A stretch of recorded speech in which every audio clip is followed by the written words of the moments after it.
Hello. Lagi na lang ako, lagi may natawag, di puta, ulit-ulit. Ulit na lang tuloy ako, kay diba nag-video ako? Kaya tawag ng tawag, wala nang kakwenta-kwenta. Ano ka? Yun. Yung dati kasi tungkol sa Itbulaga. Pinapanood namin yung dati, yung sa mama ko. Lagi talaga nanonood nila mama, tatanghali nun kayo. Lagi naman namin ayun inaano sa TV. Tapos iba-iba dati ang ano niya dati, channel. Ano yun, channel 9 eh. Oo, naging channel 9 yun din dati.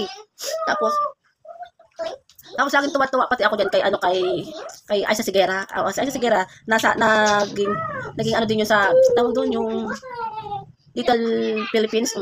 Pinapanood ko lang yung si Aisa Sigera. Alam mo si Aisa Sigera noon, parang siya si ano ngayon yung anak ni Bong. Sino ba yun? Sa Ina ba yun? Yung anak niya. Napakagaling ng bata niya. Ang bata na yun napakagaling. Para siyang si Aisa Sigera ngayon. Kasi noon, dati si Aisa Sigera, sikat na sikat namin dati. Kahit napagkaliit-liit, madaldal. Tapos matalino doon, sobrang matalino doon. Ay, hindi ko nakalain na magiging tomboy. Ay, dati din, parang babae man dati siya. Ay, hindi ko alam na tomboy din siya. Tapos, laging masaya ang Itbulaga, gawa lang sila Tito Vic and Joey. Alala ko, sila lang ang pinapanood namin ko. Tapos, ano ba, di po tayo, ano naman? Nakakausap din po na yan. Kaya pati yung may nakaano lagi, ayan, nahuli ka ba? Yung nahuli lagi dito kay hagis na, tipungan. Yun, tapos, ang Itbulaga dati, magaling sila Tito, tsaka si Vic, si Joey, yan. Ang galing nila magpalabas lagi sa Itbulaga. Tapos, may mga artist sabay yung mga Tagalog, may Tagalog sila doon. Si Vic kasama rin lagi niya rin si Aisa Sigera dati. Sa mga pelikula, yan, sila naging mag-ama lagi. Kaya lagi pinapanood yan, sa mga palabas dati. Mga bata pa sila, mula pa nung si Aisa Sigera, kaya sila yung kasama Itbulaga. Napapanood ko talaga yan. Tapos naglalaro kami ng mga yung text, oo. May mga text kami dati.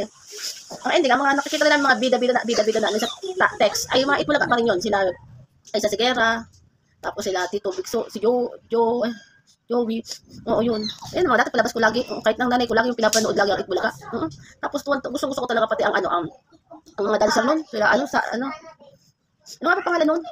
Kalimutan ko na kasi. Pero alam, naging dancer nila dati ay napakagaling talaga mag-dancer. Mga bata. Unang naging singer noon, ay dancer dati, ay yung isang gustong-gusto ni Joey. Joey nila yun. Kaso, umalis siya sa Itbulaga noon eh. Hanggang sana na ang dumating na mga dancer noon kalimutan ko, hindi ko maalala. Basta yung mga dancer dating sikat na sikat dati. Paborito ko yun. Si Jocelyn ata yun. Kalimutan ko na yung pangalan niya. Pero tanda ko naman siya, kaya hindi ko lang matandaan yung pangalan. Napakagaling ng singer, mga dancer na yung kasama yun. Nagkaroon siya ng kasama sa isang grupo. Pero sa lahat naman siya, pinakamagaling na dancer. Hanggang ngayon.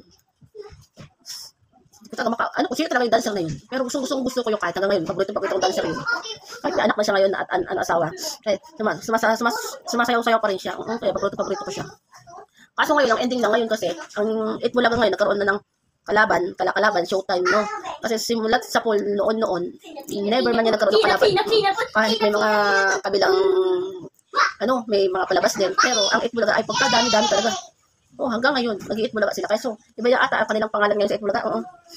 Kasi ngayon, Channel 5 na siya. Pero alam ko dati, noon parang naging Channel 5 yan doon. Pero ang pinakaunang ko talaga dati, mga Channel 9. Channel 9 sila palagi. Kaya masaya yung mga nila dati. Yung kanilang mga naging mga dito sa mga nila Connie naging rin yan, Itbulaga. Tapos si Francis, oo yan. Naalala ko rin yan si Francis hanggang sa namatay nga siya dati. Ay, namiss ko rin talaga si Francis, oo. Kasama yan nila, Tapos sila Joey, sino ba yung bakla, kalimutan ko, hindi ko, alam ko naman yung mga mukha nila. Kaso hindi ko nila maano yung pangalan nila. Okay, hindi ko na maano yung pangalan nila. Pero dati yung mga kasama nila ay tawag dito. Hindi na mga kasama. Pero nakakatawa kasi kahit paano si Bossing kay dami rin naging jowa doon nakasama. Napakagwapo naman kasi ni Bossing kahit bata noon hanggang ngayon ay napakagwapo talaga. Kaya ang dami niya talaga nakarelasyon. Pero ang ending, ayun ang kanyang blessing. Naka-blessing niya ngayon. Napaka-swerte niya sa pagiging maging asawa at anak mo, napaka-swerte niya. Bless talaga siya. Yun, kaya lang na. Huwag talaga mabigkas ang mga pangalan nila kasi hindi ko maalala. Pero tanda ko sila lahat. Hindi ko lang talaga maalala. Yun lang, wala lang makasabi. Kota. Kaya yung mga text namin dati, mga bida rin yan sila, mga palabas sila lagi. Si Vic at saka si Aisa Sigera, ayan, bading body yan sa mga palabas. Yung pero sa TV, may palabas sila tuwing gabi, inaabangan namin yung lagi pag gabi. Tapos may pelikula sila. Lagi namin inaano sa text na nilalaro namin. Kaya lagi kinukuha akong leader lagi. Ang text. Para manalo ako palagi. Kami nila kuya, mga kuya ko. Nagte-text kami dati. Minsan ganun mga text. Pag naglaro, ay, ang dami namin taya na text. Ayun, kaya wala magawa. Kaya may makanood na naman. Goodbye na. Mahuli na ang dapat hulihin kaya itapon na. Yun lang.